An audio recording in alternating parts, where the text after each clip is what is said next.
Hey there, it's Olivia-Savannah here from Olivia's Catastrophe, and today I'm here to give you 5 reasons why you should read Fake Dates and Mooncakes by Sher while I try mooncakes. So in between every reason I'm going to try a different flavour of mooncake and give you some reasons why this book is a good one and you should read it.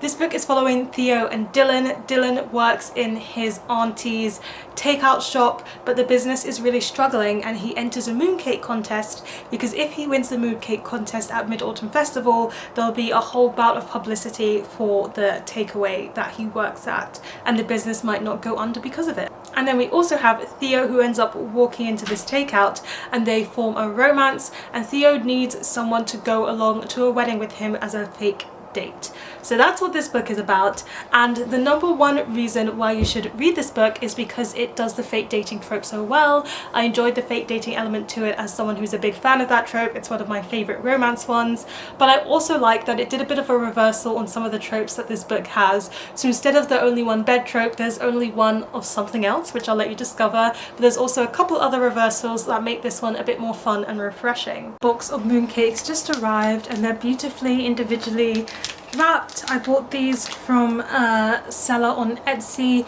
who has a small business and she bakes mooncakes during the Mid-Autumn Festival. The one that I'm going to be trying to start off with, my very first mooncake, is the pumpkin flavoured one. I do have 3 other flavours, so I've got sweet bean, green tea and pandan, so I thought I'd just try the flavour most familiar to me first. Oh wow, that's really interesting. Simone had one first and she said it tastes really cakey, and it's true, it does taste very cakey. I didn't expect that as well. And of course I think this is pumpkin spice, because for something pumpkin-y, this has so much pumpkin spice flavouring in it. Like I can taste that cinnamon layer or flavour in it quite a bit. It's good. I do think it's a bit too strong on the pumpkin spice for me. I'm very much a pumpkin person and I'm mediocre about pumpkin spice. But yeah, it's good. It's good. It's a very sweet treat. Like I can see this being holiday food. It's reminding me of like Christmas snacks. Actually less so Christmas snacks. It's reminding me of like Sinterklaas snacks and stuff. So it feels very like holiday vibe-ish. The second reason why you should read this book has to do with the unique and really well developed family dynamics. So Dylan lives with his aunt and his cousin, and they are his close family members. His mother has passed away and also Theo's mother has passed away, so they're both kind of working through that grief and they're both living in a slightly different family situation than the standard mum, dad, siblings situation. And I liked how it was handled. I liked getting to see that close family relationship even though they're not family by blood in the ways that you would expect, and I think it handled that kind of thing very well. And I like how even though it's a romance, it balances the family storyline and the romantic storyline very, very well. I have never had anything that is pandan flavoured before, so it's going to be my first time trying this flavour at all, and I'm very, very curious because then I can compare how much is the cakey flavour to the first one that I tried, because I never tried a mooncake, so I've never been able to differentiate between the like cakey flavour versus the filling in the middle. Oh, that was a big swallow. Needed to chew it more, but I wanted to tell you about my thoughts. As you can see, it's kind of green on the inside, and now I can definitely tell what is the cakey flavour. So the cakey flavour, I'm trying to think of what I can compare it to. The soft biscuity bit of the Jaffa cake that feels quite cakey before the chocolate and the orange flavour kicks in. So if you take that Jaffa cake outside but add in a few more spices, then you get the flavouring of the mooncake. Because it's not like plain cake, it's definitely got spice to itself. The pandan itself though feels like a very neutral flavour. Like I'm trying to just eat the middle bit to be able to better understand what that tastes like. Okay, now I've tasted the pandan element to it. So the pandan element to it is a very light flavour. It's almost like, you know, the matcha flavours or the green tea flavours where things are just so light, it's almost like it's not there.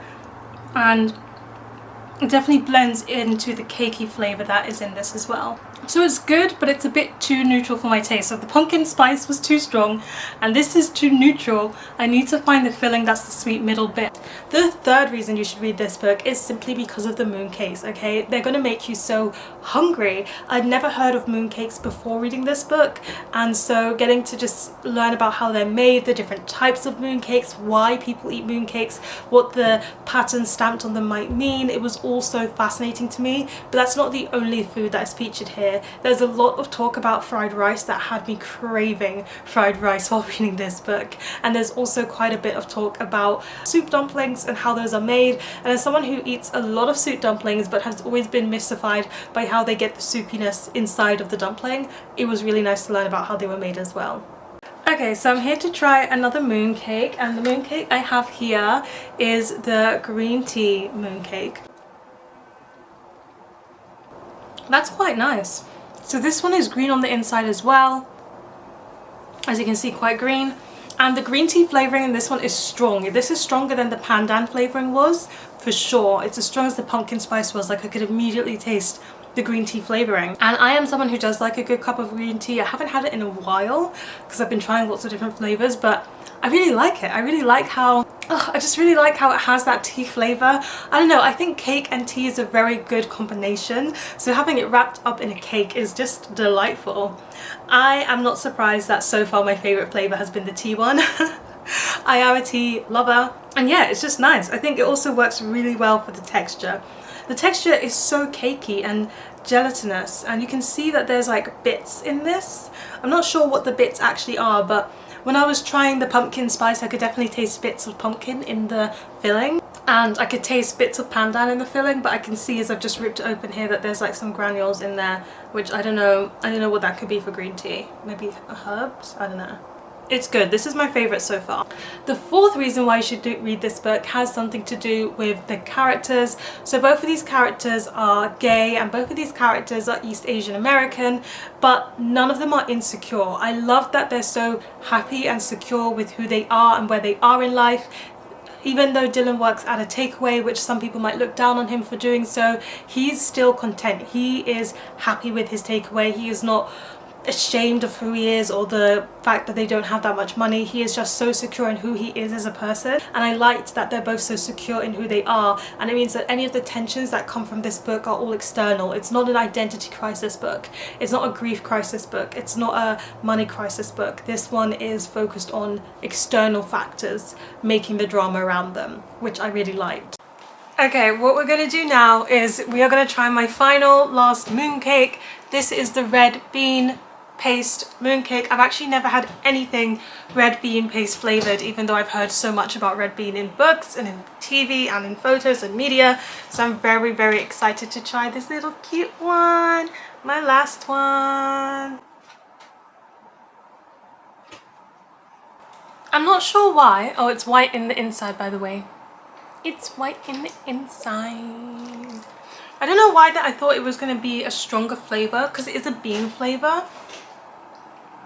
But I was waiting for something more distinct. It's a very like sweet and gentle sweet flavouring that you're getting here.